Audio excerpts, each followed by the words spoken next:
नमस्कार, मेरा नाम है अभिषेक तिवारी और आप देख रहे हैं इंडिया डेली 24/7। और आज हम बात करने जा रहे हैं भारत की संप्रभुता, राष्ट्रीय सुरक्षा और देश के आंतरिक मामले में विदेशी शक्तियों की गुप्त घुसपैठ पर किए गए अब तक के सबसे बड़े प्रहार की। जब भी देश के भीतर विकास की किसी बड़ी परियोजना को रोकना हो, जब भी सड़कों पर अचानक प्रायोजित आंदोलन खड़े करने हो, जब भी भारत के लोकतंत्र और उसकी संवैधानिक संस्थाओं की साख पर विदेश में बैठकर हमला बोलना हो, तो आखिर इन सब के पीछे पैसा कहां से आता है? कौन है वो अदृश्य आका जो हजारों किलोमीटर दूर बैठकर भारत की संप्रभुता को चुनौती देने का दुस्साहस करते हैं? इसका सीधा और कड़वा सच छुपा है। धर्मार्थ, समाज सेवा और मानवाधिकारों के नाम पर विदेशों से आने वाले अरबों खरबों रुपयों के फंड में मोदी सरकार ने संसद की लोकसभा में विदेश अंशदान संशोधन विधेयक 2026 यानी FCRA अमेंडमेंट बिल 2026 पेश करने विदेशी फंडिंग के इस पूरे नेक्सस की चूल्हे को हिला दी है। आज की इस विशेष बुलेटिन में हम एक एक तथ्य, एक एक आंकड़े, इस कानून की एक धारा की परत दर परत खोलेंगे और आपको बताएंगे कि क्यों विदेशी ताकतों की कठपुतली बने कुछ गिरोहों के लिए यह संशोधन बिल एक महाकाल बन के आया है। आपको यह समझना होगा कि FCRA यानी फॉरेन कंट्रीब्यूशन रेगुलेशन एक्ट कोई नया कानून नहीं है दर्शकों, लेकिन 2026 का यह नया संशोधन विधेयक उन तमाम जो रास्तों और कानूनी खामियों को हमेशा हमेशा के लिए बंद करने आ गया है, जिनका इस्तेमाल करके गैर सरकारी संगठन यानी NGO और विदेशी फंडेड संस्थाएं देश के खिलाफ काम करती थी। सरकार का बहुत साफ और स्पष्ट संदेश है। यदि आप भारत में वैध, पारदर्शी और वास्तविक समाज सेवा करना चाहते हैं तो भारत सरकार आपका स्वागत करती है। लेकिन यदि आप विदेशी आकाओं से डॉलर, यूरो का पाउंड लेकर भारत के राष्ट्रीय हितों, हमारी सामरिक सुरक्षा, हमारे ढांचागत विकास और हमारे सामाजिक ताने बाने को छिन्न भिन्न करने का मंसूबा रखते हैं, तो अब आपकी खैर नहीं। 2026 का यह नया बिल न केवल विदेशी फंडिंग की निगरानी को बेहद सख्त बनाता है, बल्कि सबसे बड़ा झटका उन संस्थाओं को देता है जो विदेश से मिले पैसे से भारत की जमीन पर अकूत अचल संपत्ति या अस्पताल, स्कूल और ट्रस्ट बनाकर अपना साम्राज्य खड़ा कर लेती थी और फिर जांच शुरू होते ही रफूचक्कर हो जाती थी या खुद को पीड़ित बताकर शोर मचाने लगती थी।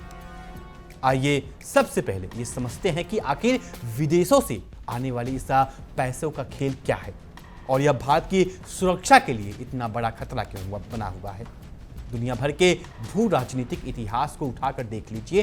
किसी भी उभरते हुए और शक्तिशाली देश को अंदर से कमजोर करने का सबसे सस्ता और प्रभावी तरीका होता है सॉफ्ट पावर और प्रॉक्सी फंडिंग। विदेशी गुप्तचर एजेंसियां, विदेशी थिंक टैंक और भारत विरोधी लॉबी सीधे युद्ध लड़ने के बजाय करोड़ों डॉलर भारत के NGO के खातों में ट्रांसफर करती हैं। इस पैसों का इस्तेमाल किस काम के लिए होता है? भारत में परमाणु बिजली घरों का विरोध करने के लिए, भारत के तटीय इलाकों में बनने वाले रणनीतिक पोर्ट्स को कानूनी दांव पेच में उलझाने के लिए, नए हाईवे और माइनिंग प्रोजेक्ट्स को पर्यावरण के नाम पर ठप करने के लिए और धार्मिक तथा सामाजिक दरार पैदा करके देश में दंगे और गृह युद्ध जैसे स्थिति पैदा करने के लिए। क्या यह महज एक इत्तेफाक है कि जब भी भारत कोई बड़ा रणनीतिक कदम उठाता है तो अचानक देश के कुछ चुनिंदा NGO और तथाकथित मानवाधिकार संगठन सड़कों पर उतर आते हैं और उनके पास वकीलों की फौज खड़ी करने के लिए करोड़ों रुपयों का फंड रातों रात आ जाता है? दर्शकों, इतिहास इस बात का गवाह है कि भारत में FCRA कानून पहली बार 1976 में आपातकाल यानी इमरजेंसी के दौरान लाया गया था। उस दौर में भी केंद्र सरकार की मुख्य चिंता यही थी कि भारतीय राजनीति, चुनावी प्रक्रिया और देश की प्रमुख संस्थाओं में विदेशी हस्तक्षेप और गुप्त फंडिंग को कैसे रोका जाए। उस समय विदेशी ताकतों भारत के अंदरूनी फैसले को प्रभावित करने के लिए या पानी की तरह पैसा बहा रही थी।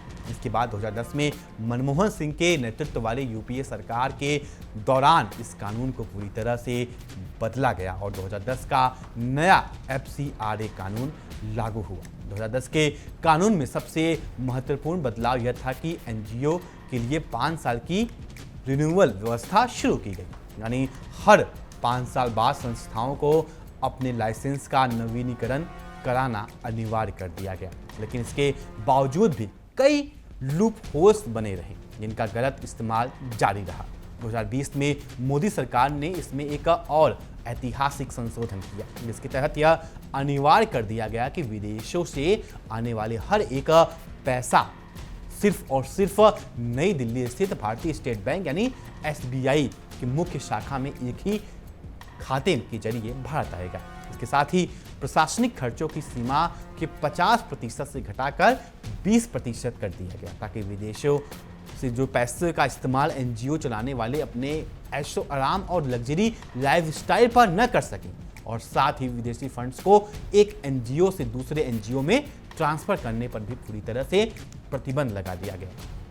अब बात करते हैं कि मार्च 2026 में गृह मंत्री अमित शाह के गृह मंत्रालय द्वारा लाए गए FCRA 2026 में ऐसा क्या खास है जिसने पूरे देश के भीतर विरोध और संदिग्ध एनजीओ नेटवर्क में खलबली मचा दी है।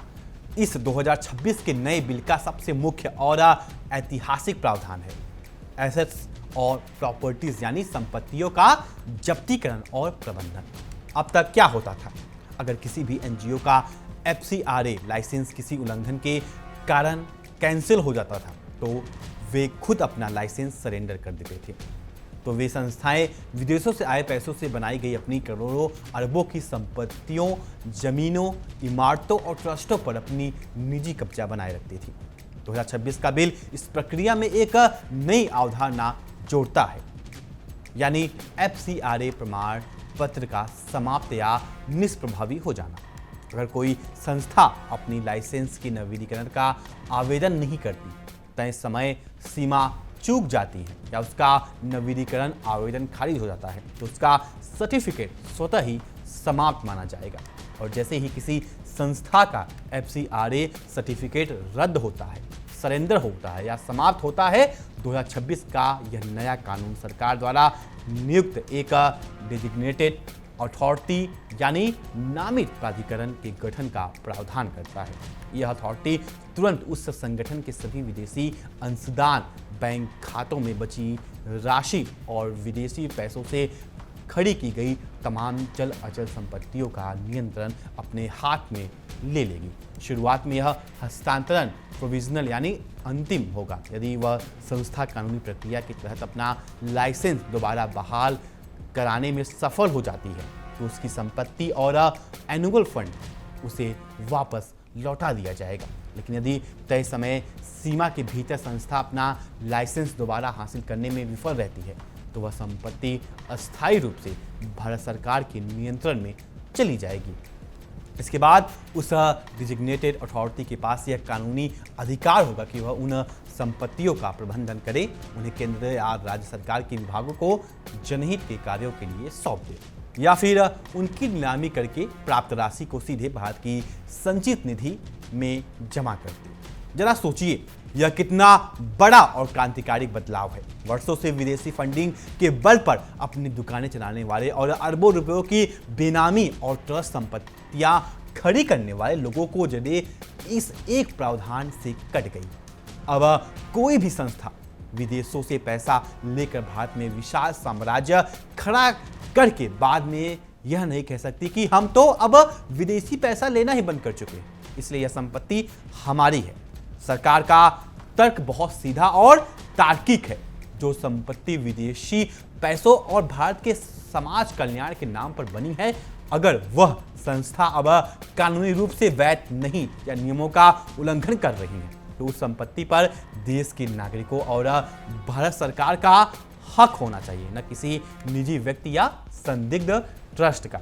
इसके अलावा 2026 के इस बिल में की फंक्शनरीज यानी मुख्य पदाधिकारियों को स्पष्ट रूप से परिभाषित किया गया है कि अब संस्था के डायरेक्टर, ट्रस्टीज, पार्टनर्स और ऑफिस बेयर्स को व्यक्तिगत रूप से संस्था द्वारा किए गए किसी भी उल्लंघन के लिए कानूनी रूप से जवाबदेह ठहराया जाएगा।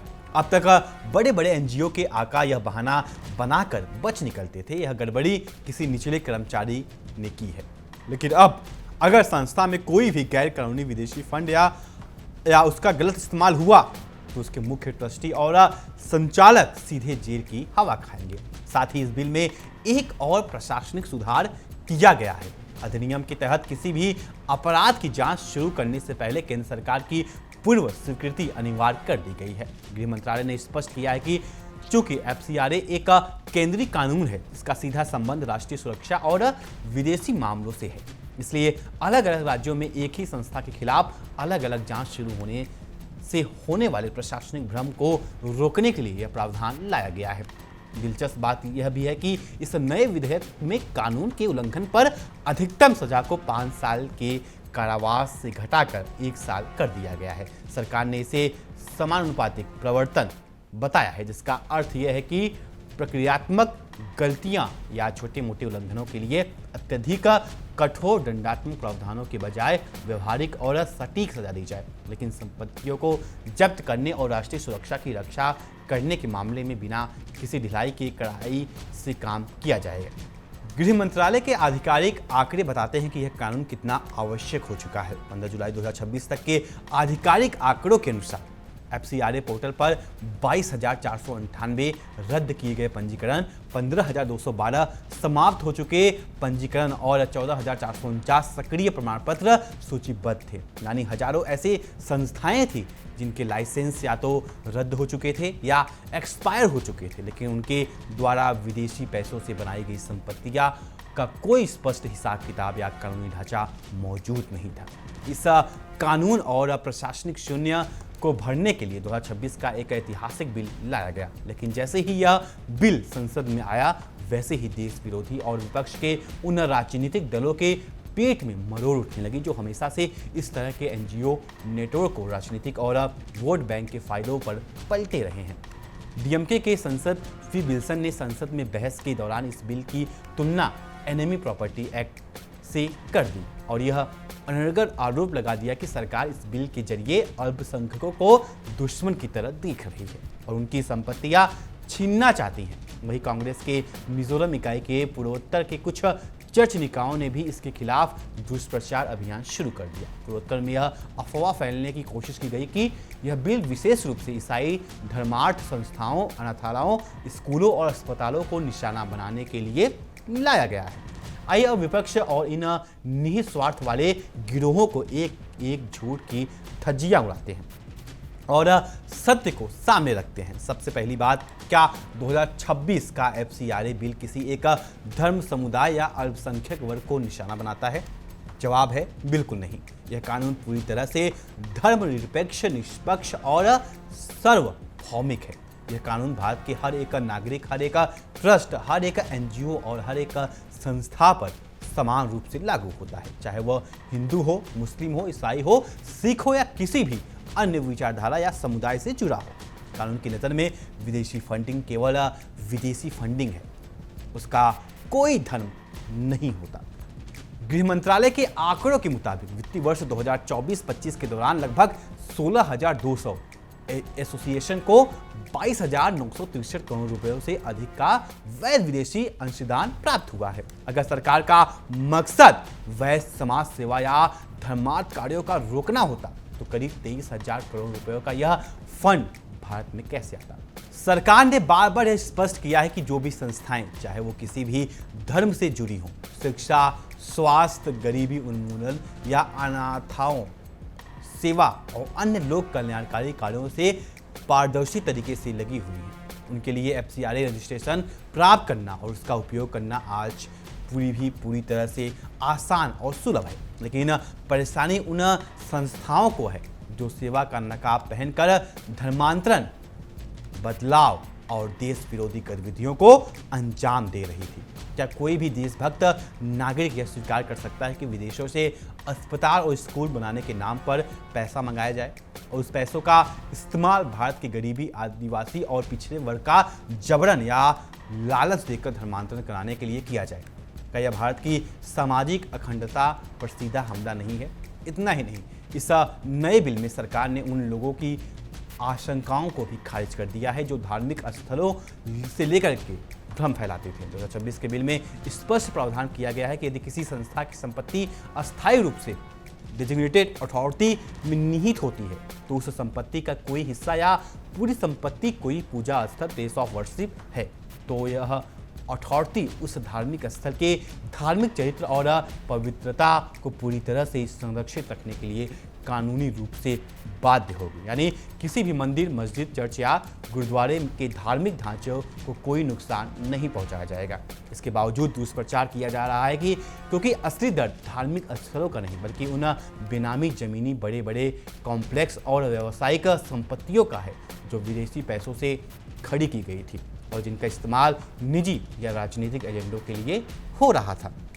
अब आइए उस सबसे बड़े तर्क को ध्वस्त करते हैं जो यह तथाकथित लिबरल और वामपंथी बुद्धिजीवी देते हैं। भारत सरकार FCRA के जरिए NGO की स्वायत्तता यानी ऑटोनॉमी को खत्म कर रही है और दुनिया का कोई भी लोकतंत्र ऐसा नहीं करता। यह उनका सबसे सफेद झूठ है। गृह मंत्रालय ने दुनिया के सबसे बड़े लोकतंत्रों का हवाला देकर इन आलोचकों को करारा जवाब दिया है। क्या आप जानते हैं कि दुनिया का सबसे पुराना लोकतंत्र कहे जाने वाले अमेरिका में फॉरेन एजेंट्स रजिस्ट्रेशन एक्ट यानी FARA नाम का बेहद कठोर कानून लागू है।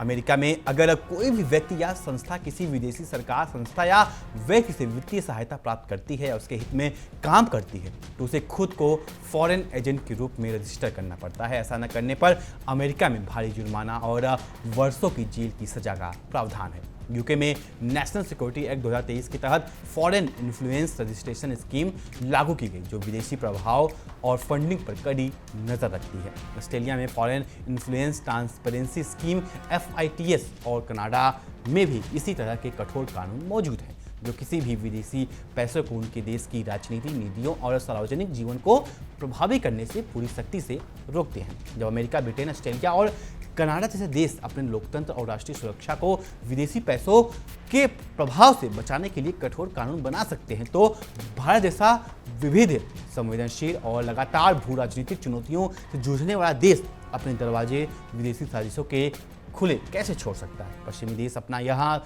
विदेश हस्तक्षेप का एक कतरा भी बर्दाश्त नहीं करते, लेकिन जब भारत अपने FCRA कानून को सख्त बनाता है तो यही पश्चिमी मीडिया और उनके भारतीय पिट्ठू इसे लोकतंत्र का खनन बताने लगते हैं। यह दोहरा रवैया अब और नहीं चलेगा।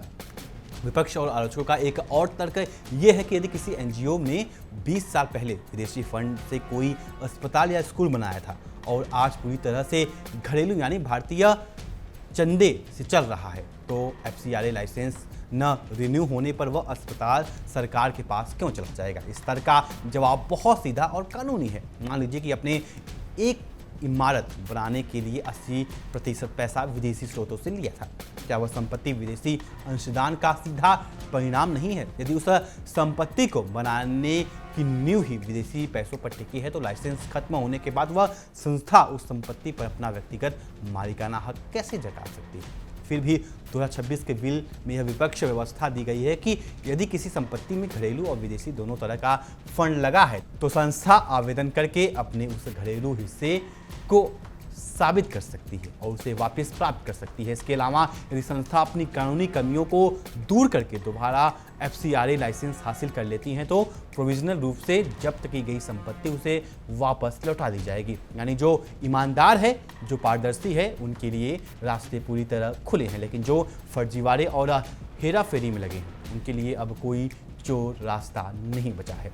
आपको यह भी समझना होगा कि विदेशी नागरिकों को भारत के FCRA रजिस्टर्ड NGO में मुख्य कार्यकारी या निर्णय देने के वाले पदों पर बैठने के रोकने का नियम कोई ज़रूरी है। भारत सरकार मानना है कि जो संस्थाएं भारत में काम कर रही हैं और विदेशी फंड प्राप्त कर रही हैं, उनका प्रबंधन और संचालन ऐसे व्यक्तियों के हाथों में होना चाहिए जिनकी निष्ठा और पहचान पूरी तरह से भारत और भारतीय संविधान के प्रति सत्यापित हो। किसी विदेशी नागरिक को भारत में बैठकर विदेशी फंड्स के जरिए नीतियाँ तय करने या सामाजिक माहौल को प्रभावी करने की अनुमति कैसे दी जा सकती है। 2026 का यह FCRA संशोधन विधेयक केवल एक प्रशासनिक सुधार नहीं बल्कि यह भारत की अखंडता, संप्रभुता और आर्थिक सुरक्षा का एक अभेद कवच है। यह बिल सुनिश्चित करता है कि भारत के विकास की गति को रोकने के लिए बाहर से आने वाले एक भी रुपया बिना हिसाब किताब के देश में न प्रवेश कर सके। यह बिल उन हजारों देशभक्त, ईमानदार और वास्तविक समाज सेवी संस्थाओं के ढाल बनता है जो दिन रात भारत के दूर दराज के इलाकों में निष्काम भाव से जनता की सेवा कर रही है, क्योंकि जब फर्जी और राष्ट्र विरोधी NGO का सफाया होगा तो वास्तविक समाज कल्याण के लिए संसाधनों और सम्मान की कोई कमी नहीं होगी। प्रधानमंत्री नरेंद्र मोदी के नेतृत्व में और गृह मंत्री अमित शाह की देखरेख में लाया गया यह कानून स्पष्ट संदेश देता है कि 21वीं सदी का नया भारत अब किसी भी विदेशी ताकत के आगे नहीं झुकेगा, न रुकेगा और न ही अपने आंतरिक मामले में किसी भी प्रकार की विदेशी गुंडागर्दी या प्रायोजित हस्तक्षेप को बर्दाश्त करेगा। जो लोग धर्मार्थ और मानवाधिकार के नकाब के पीछे छिपकर भारत के खोखले करने का सपना देख रहे हैं, 2026 का यह FCRA बिल उनके मुंह पर भारत के 140 करोड़ नागरिकों और भारत की संसद का सबसे करारा थप्पड़ है। भारत की संप्रभुता सर्वोपरि है और राष्ट्रीय हित से बढ़कर कुछ भी नहीं हो सकता। देश की सुरक्षा, विकास और संप्रभुता से जुड़े इस ऐतिहासिक कानून पर आप क्या राय है? अपना राय कमेंट सेक्शन में जरूर साझा करें। वीडियो अच्छी लगी हो तो वीडियो को शेयर और लाइक करना बिल्कुल ना भूलें। तब तक के लिए नमस्कार, देखते रहिए इंडिया डेली 24/7। देखिए इंडिया डेली 24/7 अब आपके स्मार्ट टीवी पर। इंडिया डेली मौजूद है सभी डिजिटल प्लेटफॉर्म पर लाइव और लगातार। इंडिया डेली 24/7 हर दिन राष्ट्र को समर्पित।